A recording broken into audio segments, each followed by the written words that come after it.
Okay, it's the 30th of October 1999, and we're in Fort Mitchell, Kentucky, and it's Victoria Ekegren interviewing, and we're here with Bonita McNaull. Right. From the 8th 134th. Okay, so tell me first, where were you born and in what year?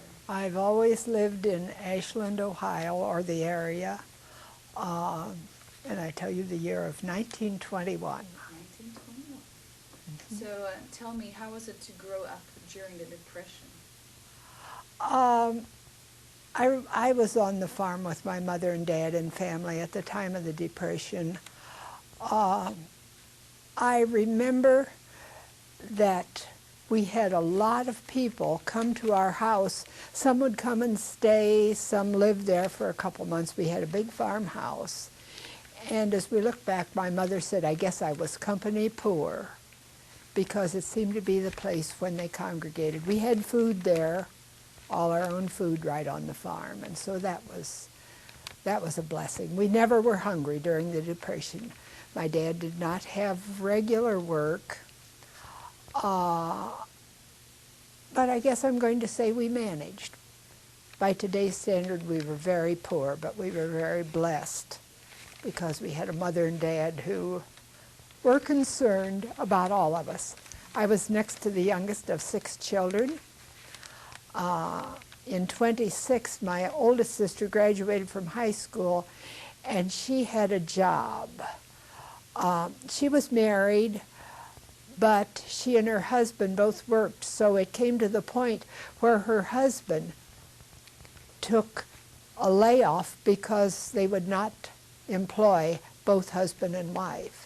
She was making more money than he was. She was in the office, and so she kept her job and worked for half the wages that she was getting before.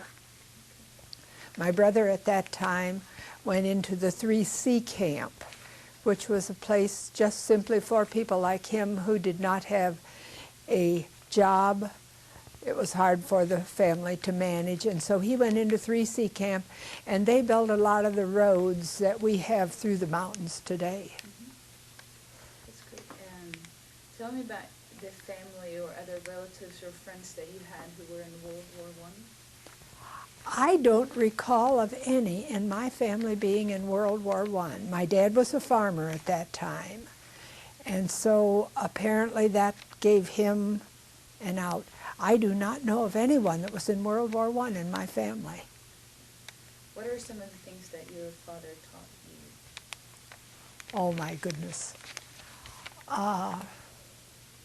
He was a strict father, but he was a loving father. When he would say that's enough, we would know that was enough, even though we were a family that had giggles. And we would start giggling, and finally my dad would say, that's enough. And you'd think you were going to explode, but we respected what he said. My mother was always home taking care of the family, and like I say, anybody else that came to eat.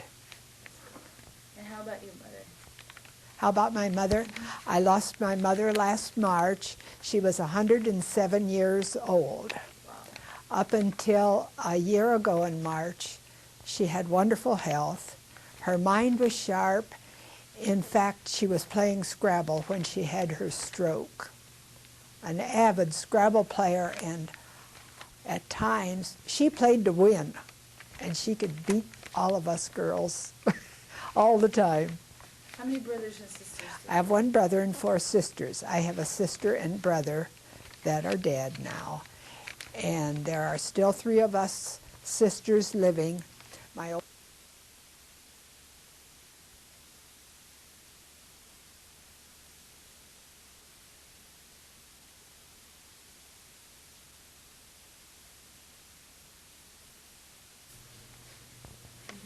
Okay.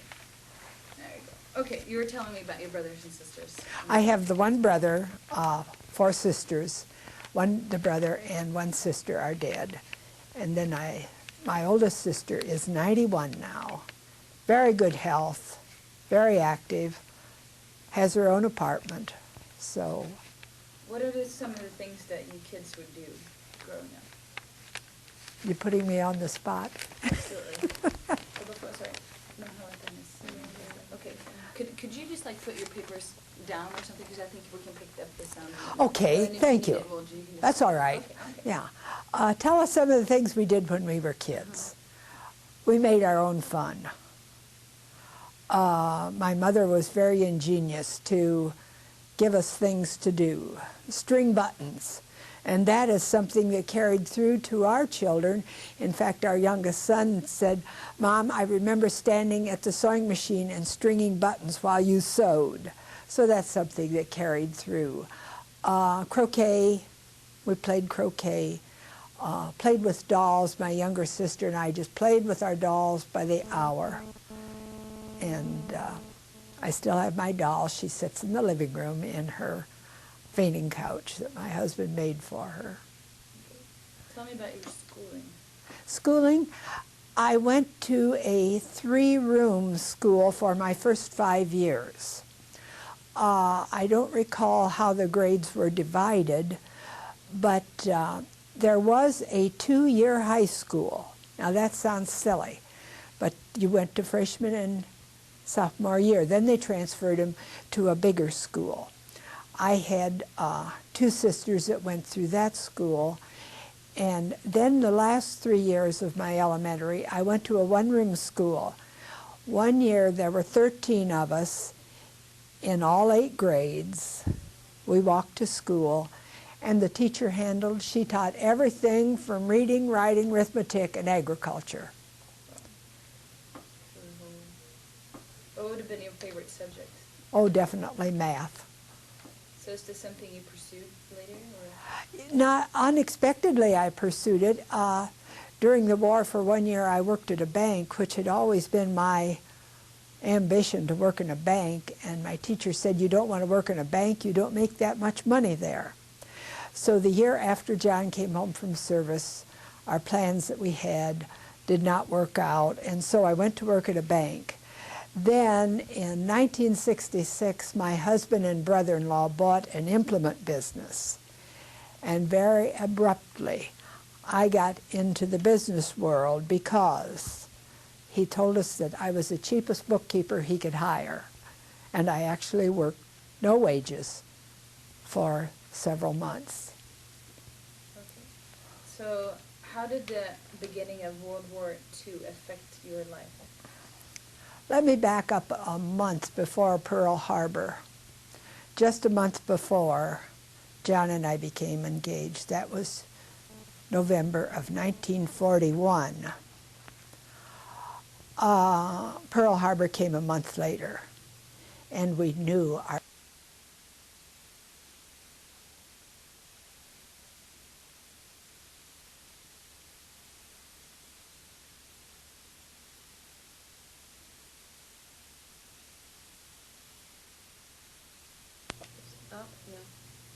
I'm just going to keep it here. Okay, sorry. Go ahead. All right. Yeah.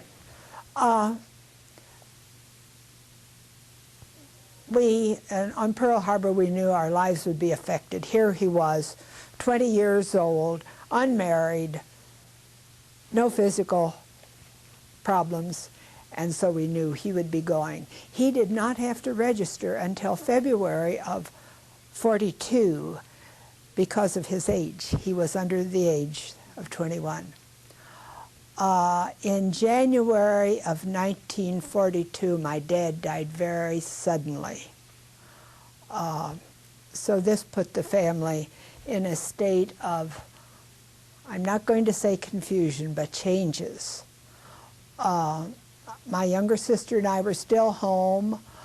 My mother had no means of support, so this meant that Wilma and I had to make a home for our mother. The other kids helped, of course. Everybody helped us. But financially, we had to have a lot of help. And then in July, John registered in February. In July, he got the opportunity to join a group that the International Harvester was forming. They came to International Harvester and asked for people in that field because they knew they needed mechanics. his boss came to him and said, "John, I don't want to lose you, but this is your opportunity." He went to Cleveland in June, and by July 6th, he was in the Army. He took his papers to Columbus, and they had no idea what they were. It was something brand new to the board. And finally, somebody said, "Let me check this out," and he checked it out, and he said, "You're in the Army." He went to Camp Perry, Ohio, and was to take his basic training there, which is only about 80 miles from home. Good deal. Yeah. So how did you first meet John? In high school. In high school. Would you tell me about it? Well, I was a good friend of his sister. She was in my class, and I found out she had this brother. Maybe I was kind of looking for the brother through her. But anyhow, we knew each other in the fall, or in the spring of '39. Then he graduated. And it was an off and on romance. I mean, I wasn't ready to really settle down. And, but then when I said yes, I said it's forever. So what did you do on your first date?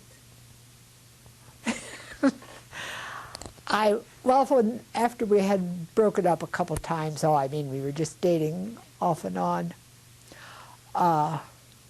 he called and wanted a date the next night. He saw me in the backyard helping my dad unload wood. So he stopped. He was out in the delivery truck. And he stopped and asked for a date, and I said yes. And I was so disgusted at myself, I never even as much as put on makeup, changed my clothes or anything. Then he got cold feet, and he called his sister and brother-in-law, well, like future brother-in-law, and asked them to go along. But we dated like that for just about 4 months, and he knew it was for keeps, and I guess so did I. Tell me about the day when he asked you to marry him. He didn't ask me to marry him. We had gone out on a date, and I always got in the glove compartment to get gum, and it was locked. And I asked him what he had in there that was so important that he had it locked. So I had to stop and see a friend. And when I come out, he had unlocked the glove compartment, and I opened it up, and there was this ring box. And I thought, uh-oh. And I said, I will not put it on till I put it on for keeps. That was on Thursday night. I didn't see him again till Saturday night, and he said he sweated out whether I was going to be wearing the ring, and I was. But then we were engaged for 26 months before we were married. So when were you married? We were married in January of '44. He had been home. Well, we, of course, saw each other when he was up at Perry. He came home in December, and at that time we discussed very seriously getting married. Shoot, we had been married or engaged for 13 months. We asked his mother and dad what we should do, and his mother said, "My dad always told me when in doubt, don't," which kind of told us that she wasn't too keen about the marriage at that time. I asked my mother what I should do, and she said, "Don't ask me, you're older than I was." So I was back on my own, but he had not gone back a day till we both knew we had made a mistake we should have been doing instead of listening. And it was 13 months till he got home again. In the meantime, I had gone down to Camp Camel, taken a nice blue street dress, and I had the rings by that time, his and mine both. And I said to my mother, "I may come home married," and she said, "That's all right with me." And I got down to Camp Camel, Kentucky, and John said, "I'll not get married in Kentucky if I never get married." The stigma being that girls slipped over to Kentucky when they were pregnant. And so he didn't get home till January of '44. Okay, so tell me about your wedding day. My wedding day. He called me at 11 o'clock the night before from Chicago, said, "I am in Chicago, and we will be married tomorrow night." He always tells people it was a hurried-up wedding. We scrambled that day. His mother, oh, I don't know how she ever did it. She's planning a little reception at home, of course, just simply going to the church and getting married. We had arranged for a preacher. John got in. At that time, we had to have blood tests, and I think my blood test had run out. We were thinking so often before he'd be home. I think that day I even had to go and get another blood test, but we were married that night. Our youngest boy said not too long ago, "Did you go on a honeymoon?" And I said, "No." And he said, "Well, what did you do?" And I said, "I went upstairs to bed." So we were strictly family-oriented, his family, my family. We all live in the same area and very close. What went through your head during Pearl Harbor? You know, that day John and I were at his folks. We were looking at the Sears catalog, picking out the type of furniture we wanted. And Mother and Dad McNaull came home, and Dad said, they bombed Pearl Harbor. And John said, "Now, Dad, you made a mistake. That's in the Hawaiian Islands." And Dad said, "Yes, and they bombed today." And right then we knew our lives were changed forever. what did you think? Personally, what did I think? I couldn't believe it. I can't believe one group of people treating another group of people. And here we were in talks with Japan and thought everything was going good, and it wasn't. It was all planned out. What did you think would happen in the future? We didn't know. We didn't have, as I would say, we hadn't the foggiest idea what really was going to happen. We couldn't believe it was happening. It was just one of those things, and it's dumped in your lap, and here it is, and what are you going to do about it? And then to fight 2 wars at 2 different places was just unreal. So tell me about the day when John was drafted and actually sent off. It was a foggy morning, I remember that. We had to take him to the bus station in town.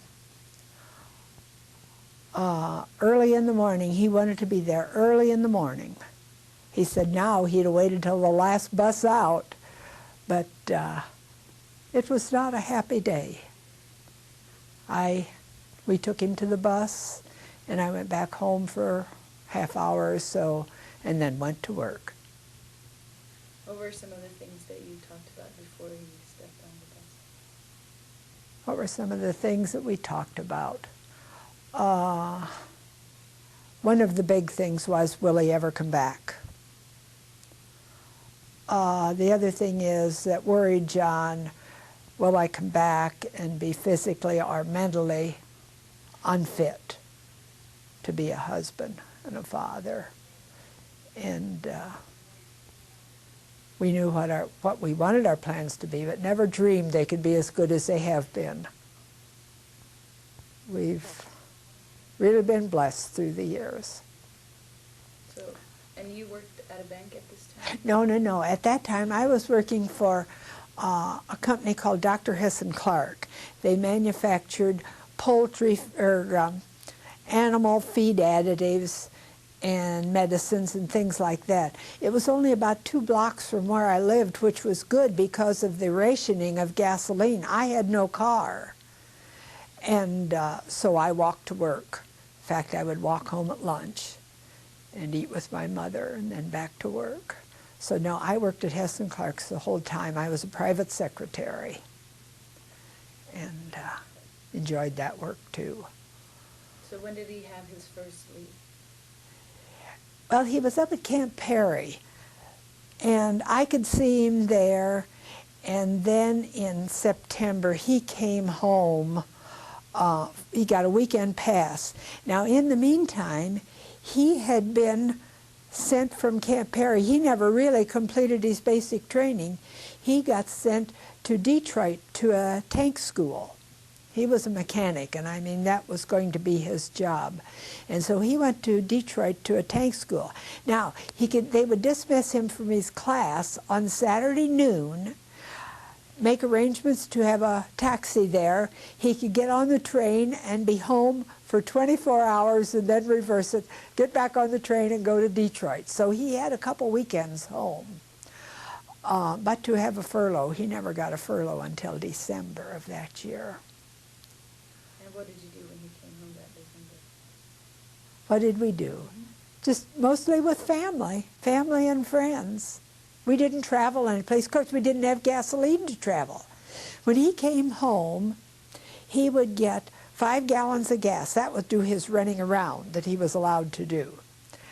Then Mother would get a sugar coupon for extra baking and things.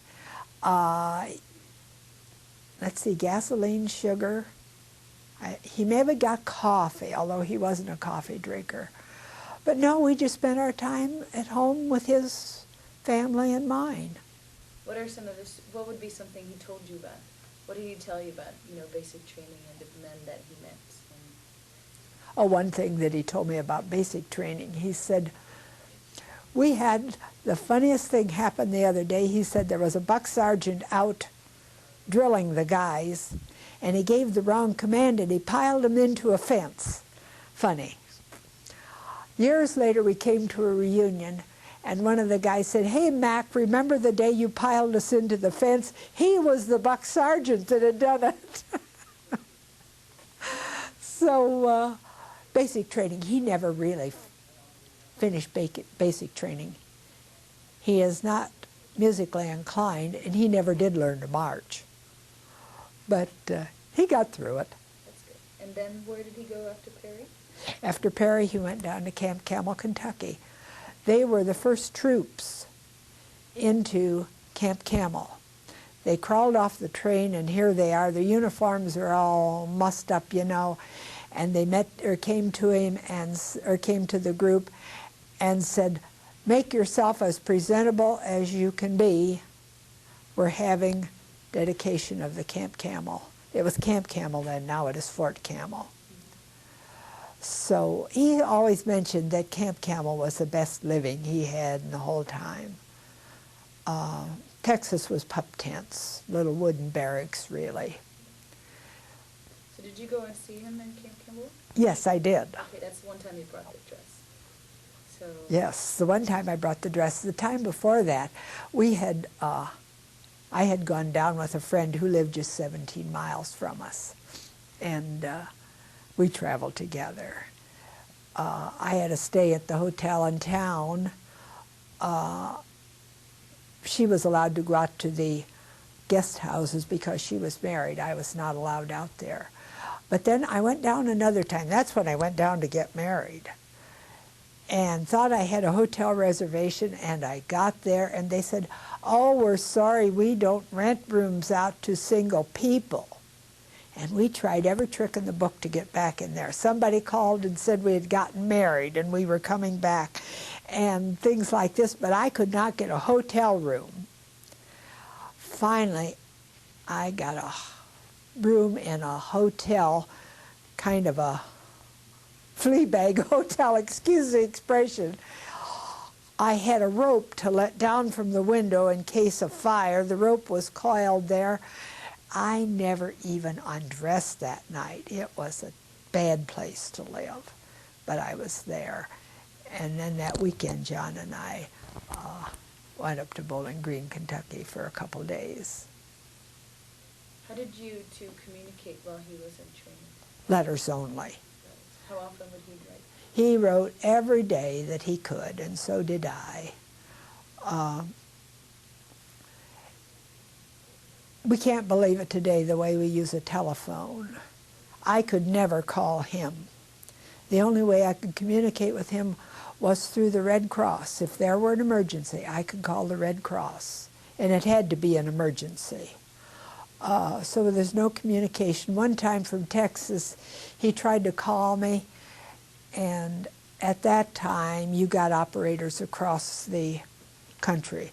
So the operator at Fort Worth answered, the operator at St. Louis, on across the country, and they got to Cleveland, which was 60 miles from our house, and they said, sorry, all the lines to Ashland are busy. So he had to hang up, go to the back of the line, and start all through again. It would take him a couple hours.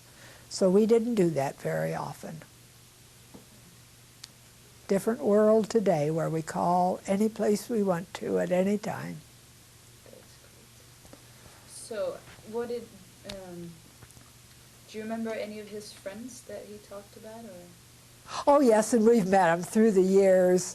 There's one gal with us here, and he never misses saying to her, Louise, you look better than the first time I met you. She was pregnant and sicker than a dog. Oh yes, we have seen a lot of these friends through the years.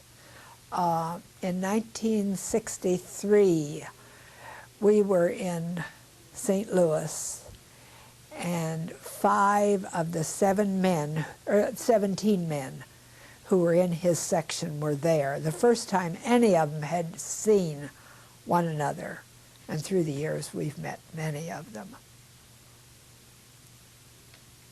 Okay, so from Campbell he goes down to Abilene. What did he think of Abilene? Desolate, hot. That's where they went out on, out in the hills to bivouac. Camp Camel is quite a desolate place, even today. We've been back twice, and each time there's less and less there. Now he really wasn't impressed with Texas and Camp Camel. How do you think he changed from the first time when he was drafted until, just going through training? How did he change?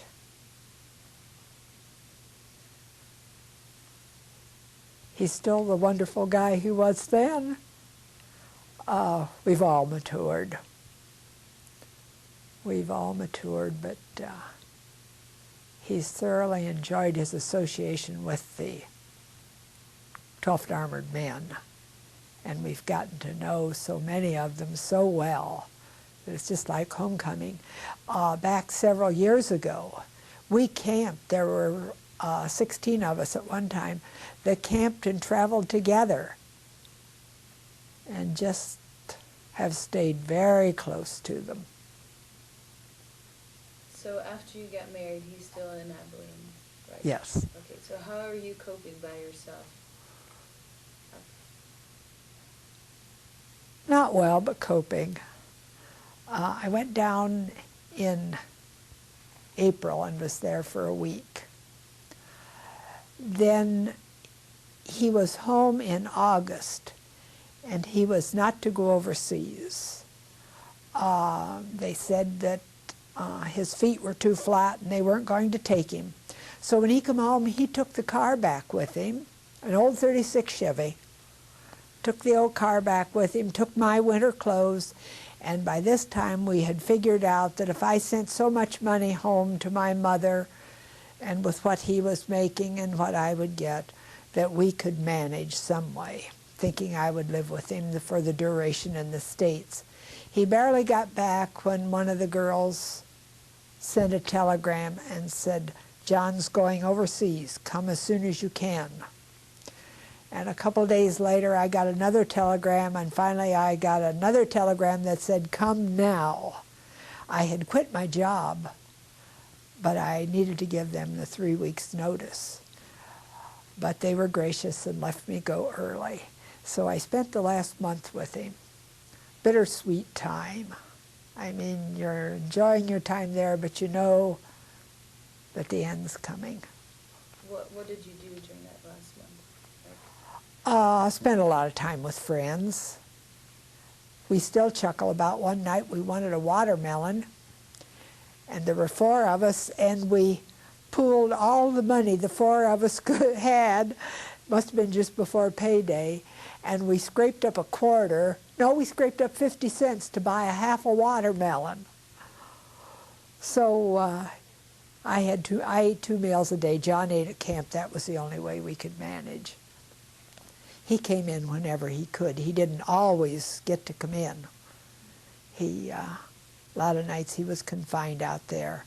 The last morning that they were there, we were allowed to go out to camp. He could not leave the camp, but we were allowed to go out until 11 o'clock. We went out, and John still talks about that day. You just say goodbye and walk away. What did you think that day? Well, I kind of go with my friend that I was with. I brought a gal home from New York State. And as we were walking away, she went, well, if it's going to run, I might as well let it run. And of course, that just opened up all the emotions. Not knowing whether you would ever see them alive, knowing they were going into a totally different environment to be into active duty. John said it was one of the hardest walks he ever made to walk away. So you're walking away, and did you stay in Abilene? No. They left on Saturday morning. I stayed. I had given up my room by that time, or our room. And I went and stayed with the girlfriend that I was bringing home, and we left for Ashland the next morning. She was 5 months pregnant. They were going to keep her in Abilene because she had threatened a couple times to lose the baby, and finally they said she could come as far as Ohio in a car. One day we made 300 miles, and that's all she was able to travel. And we stopped one night at my uncle's in Oklahoma, and it took us from Sunday morning until Thursday afternoon to get to Ohio. But we made it. A little bit of car problems with a tire that wanted to go down, and of course no way could I get a new tire. Not even a good used tire, no new tube. No way for me to get those, but we got home fine. Where did you live in Abilene? Ooh, Mulberry Street. And what kind of... We had a room. And it wasn't too bad until you laid down in the bed. The bed was worn out 25 years before we ever got it. It went down in the middle. We were allowed to have one little corner in the refrigerator to set a few things in the other apartment. They had the house leased, and then they subleased this room. The room was fine outside of the bed and a squeaky old chair till it rained, and there had been a cat in that room, and the cat had been on the rug, so our room smelled terrible. And John was making $96 at the month, and they charged us $60 for that room. So that didn't leave us much to live on. That's why he ate all his meals at camp. So what do you remember about Abilene City? I don't remember a lot about it. We were back to Abilene, when they put up the monument out there at at the camp. I don't remember a lot about it. John had the car most of the time, and we lived out. We had been back in December of 79, I think, 78 or 79, and we did find the house that we had lived in. It was still there. Just a little old Texas bungalow is what it was. Much smaller than I remembered at the time. What do you remember about the people in Abilene? The people I had contact were good to us. Some of the gals say they had good landlords. Some say that they really didn't have it nice. But most of the local people treated us good. They hated to see us go, I think, because we were bringing money into Abilene. Not that we had a lot, but we were there, and they were getting rent and things like that. What was there to do for fun in town? We didn't do fun things. There was no money to do anything. We were pinched tight for money, because I was sending money home to my mother to help her get along. Did you work for a living? What did you do while you were there? Nothing. Nothing. Spend some time with some girlfriends. We usually could get together, you know, and compare our woes and our joys. No, I didn't do anything when we were there as far as working. So when you got back to Ashland, what happened? You were like... When I got back to Ashland, of course, I did not have a job. I had quit my job. So I went over to the office, and the man that I had worked for said, Bonita, we're creating a new position in my department. Do you want it? Well, of course I wanted it. And so I went back into the same department, not as a private secretary, but more or less of handling the advertising for the department. And I was there all during the war, and then, as I said, I had quit my job then when John came home to stay, and then I did go back to the bank for a year. Tell me about one of the first letter that he sent when he got overseas. Do you remember? No, I don't remember about it. He would write whenever he could. Of course, his letters were censored, and he was always very careful to write nothing that would be censored out. And really, they would actually cut pieces out of the letter. If you wrote something that you shouldn't, they would actually cut that out, that you'd get a letter with a hole in. But he was very careful not to write things that he shouldn't. Of course, they never could tell us where they were, or what they were doing, or anything like that. How were you coping again that day? How was I coping? It was one of those things that you did because you had to do it. We look back now on those years and say, how did we handle it? But we did. I know we would help each other. My sisters were trying to keep up homes, and if I could go and help them, I did. Of course, my sister and I that were at home, we were helping whatever we could. We lived in a little apartment, my mother and sister and I. And pretty much homebodies, involved in church work, and then perhaps some, well, there was one place where they would get on the radio and they would say, we've got government work. Maybe today you're counting bolts, or maybe today you're doing this or that. We need workers from 8 until 4. Come and work what you can.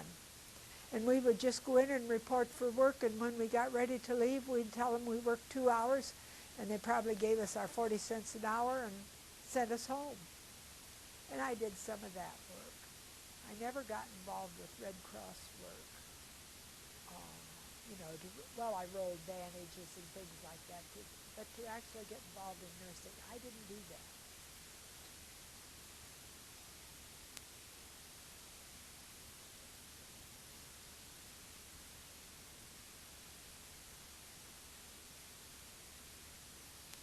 Really got problems today then.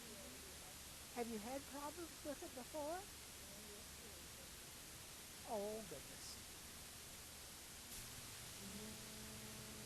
Okay, yeah, you were talking about the Red Cross work. Red Cross work. Like I say, I did not get involved in actual work at the Red Cross station, but they did a lot of Red Cross work. I mean, we had our groups that were trained in case of disaster and things like that. I remember one night we had a fire not too far from where we lived, and the home guard group, or whatever they called them at that time, they were out telling us to be ready to evacuate. See, the problem was the men were gone, and supplies were so limited that really they had a disaster, and they were just handicapped in trying to get it done. What do you think about the Red Cross? Oh, what I saw of them, they were wonderful. Now, I was not into the actual working, but what they did for around there and for people, they were wonderful as far as contacting families who had an emergency, such as a death, or maybe something happened at home, an accident or something. And our Red Cross group was wonderful. Now we're not talking big town, but we're talking about a group that was concerned about the people.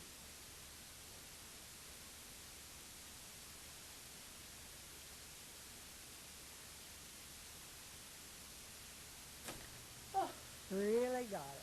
little exercise for me now. We're talking about spring clock. So.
It doesn't want to hear them. No, it doesn't want to hear him.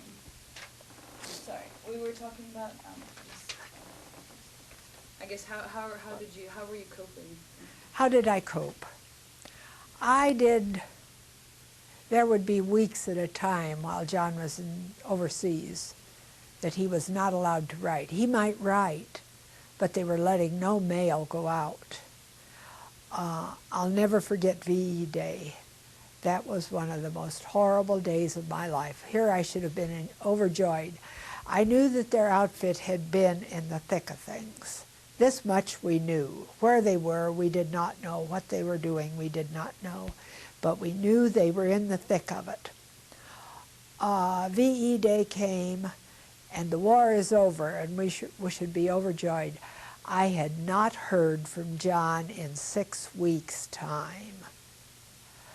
In the meantime, one of our friends had been killed. This doesn't make you feel good. So I finally called to the girl that I had brought home and said, "What have you heard from Dick?" And she said, "Nothing for 6 weeks." And of course we knew Mac had been killed. And that was upsetting to us. And then your reasoning says, if you haven't heard anything yet, they're all right. And even after the war was over, they held their letters that we did not hear. The letters did not come through for about 2 weeks more. So it was difficult, day after day, to go to the mailbox and nothing there. when his letters finally did start coming. So when did they come? I don't remember how much more. I suppose the VE Day was past about 2 weeks when we finally started getting mail back through. On the mail, I might tell you something. We had a lieutenant who was and is one of our very best friends. And Howard was wonderful. He would know his guys. He had been with them. And they would just take their letters in and give them to Howard and say it's personal. And Howard would just put his approval on it and it would go on.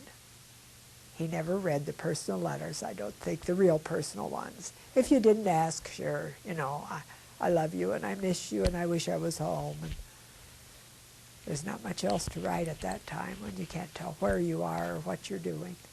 So how did you feel when you finally got the letter? Wonderful. Wonderful. And of course we thought he would be home a lot sooner than he was. The war was over in May of 45. He never got home till February of 46.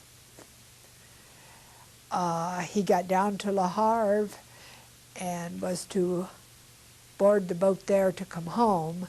But in the meantime, they diverted their ships and left the 101st Airborne come home for a big New Year's Day celebration in New York City. And so the guys sat down there at Le Havre for weeks. And finally, John's sister found out what ship he was coming home on. So we could follow the tracing of this ship, you know, ship so-and-so docked today, ship so-and-so docked. And we finally found out John had docked, their ships had docked. And of course, we're just elated about it. And so our letters had gone back and forth, and I said, I want to come someplace to meet you, and we'll have a couple days to ourselves. I'm not sure yet his mother and dad were overjoyed, but I was. And so my boss, bless his heart, he made all the arrangements for that trip for me. John was coming through Indiantown Gap. I knew when he was coming. And so he made arrangements for me to stay at the Hotel Hershey. Now, if you know something about Hershey, they charge you to look inside the door, I think. And our bill for 2 nights there and 2 meals, 2 dinners at the restaurant, I think was something like $17. We can't believe it yet when we look at that bill. The first night...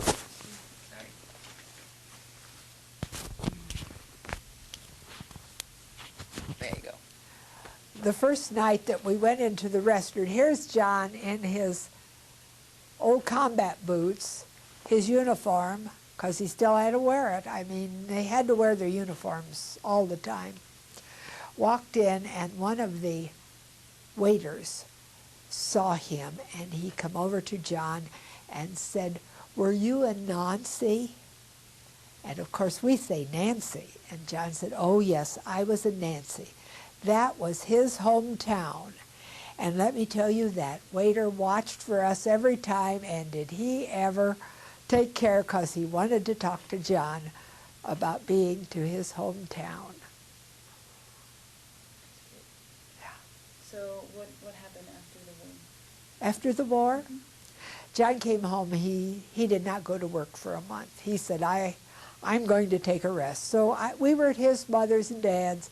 We were at my mother's, staying back and forth.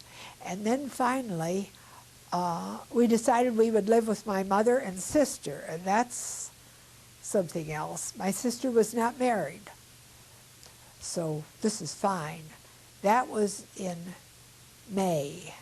No, that was in March that we moved in there. In November, my sister got married. So now we've got him in the house. And we had a ball.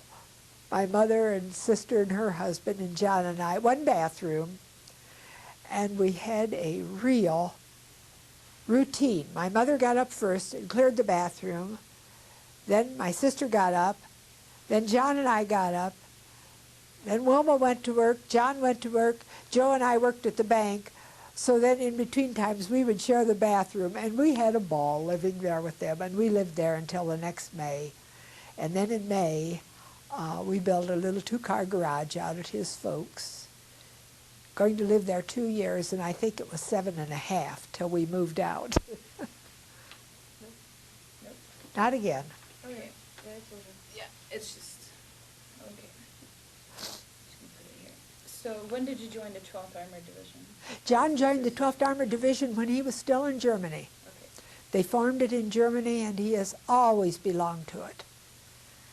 We attended our first reunion in 1961. And I don't know how many we've attended. We've missed several in the last few years. But, enjoy the group. John was able in 88 and 89 to serve as president. So we made so many good friends here. What has the organization meant for you? One of the greatest bunches of friends you will ever want. All over. We're seeing people here that we haven't seen in years. And it's just a camaraderie that we can't explain it. What do you think about the museum being built? Wonderful. I wish it wasn't so far away. We were down when they were still over in Grace. Are the things still at Grace? I haven't been there a year and a half, but the last I checked it. Okay, we were there when it was there. And of course at that time they were talking about Merle building, I think, and now I understand we're down closer to the depot. What do you think the museum will mean for the future? I'd like to think that it could be just like you have it planned for education. We have a daughter who teaches social studies. And of course she knows the importance of history and teaches it. In fact, John and I go over to her class every year along with a couple other classes and talk to the kids about World War II. And I think it's going to make that personal touch that even though it's ancient history, and it's ancient history to these kids, they haven't the foggiest idea sometimes what we're talking about. And we have to explain foxhole and things like this to them. But they're going to find out it is for real, this war. And we chuckle.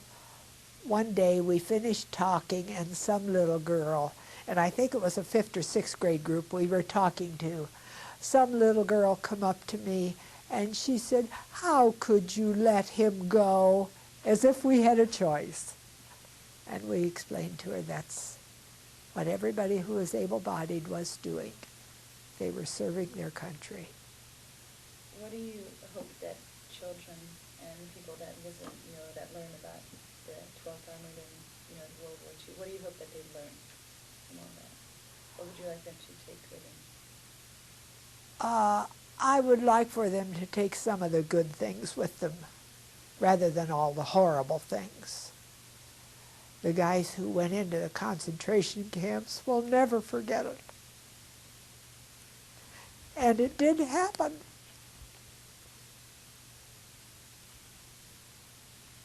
Was John in the... He did not go in. He was repairing a tank right at the gate. They discouraged them from going in. They did not know what was in there. They did not know whether there were contagious illnesses or things like that. They discouraged them from going in. We have a very close friend who was ordered in. John said he saw enough from the gate. Now he wishes he had gone in because they've formed an organization of those who actually were in and liberated the camps. But I want him to remember the good along with the bad. So when he remembers and talks about the wars, what are some of the things that he talks to you about? What does he talk about? we go in and we talk to the kids. He tries to tell them what their living conditions were. And he tries to tell them they had good teachers, they had good officers. They had fun, but it was a lot of work. It's 4.5 years of his life that he gave up what he wanted at home to serve his country. How do you think this changed him as a person? Beg pardon? How do you think this war changed him as a person? Maybe more understanding, realizing that you work with people that are all from all walks of life, and you try to understand his position rather than just your position. Different cultures, but basically, as they say kind of jokingly, they each put on their pants one leg at a time. So we are one. How did the war change you? Change me from a young girl into a woman, I guess. What are some of the lessons that you just took with you, through the rest of your life?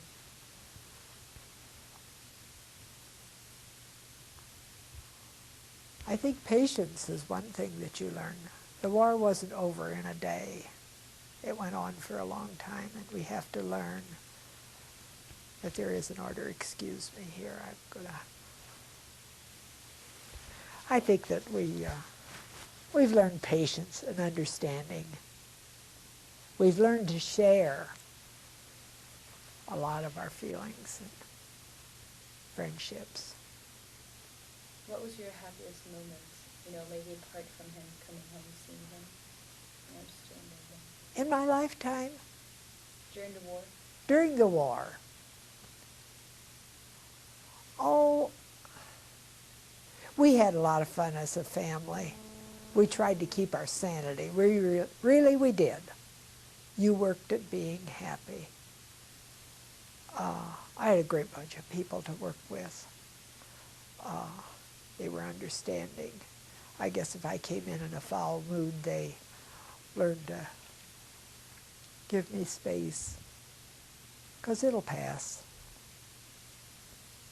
Do you have any other stories or things that you want to tell me about that I've missed asking? There's always sections, that we never talk about. I don't know if you have something in mind. I don't think that I do. We've covered things. I've tried to share my personal feelings. I mean, how we feel about it. What would you tell your kids about, this him being in the war? I think he's done a pretty good job at telling the kids. In fact, he told somebody yesterday, he said, anybody around Ashland knows about the 12th Armored Division. Many years ago, we had one of our buddies from here come into the county fair, and he came in the main gate. And John's nephew happened to see him, and he said, John isn't here, you have to go around to the back gate to see him. So people know that he was in the 12th Armored Division. And he wears his lapel pin and his belt buckle and his tie tack. And people know. People are understanding. We belong to a Church of the Brethren, which is a peace-loving church. And during the war, John pulled his membership from that church, not to embarrass them. But they have welcomed us back as members now. We took our membership back. He took his back. Mine wasn't there. But they're very acceptable. They know John was in the Army. They know that was his life. And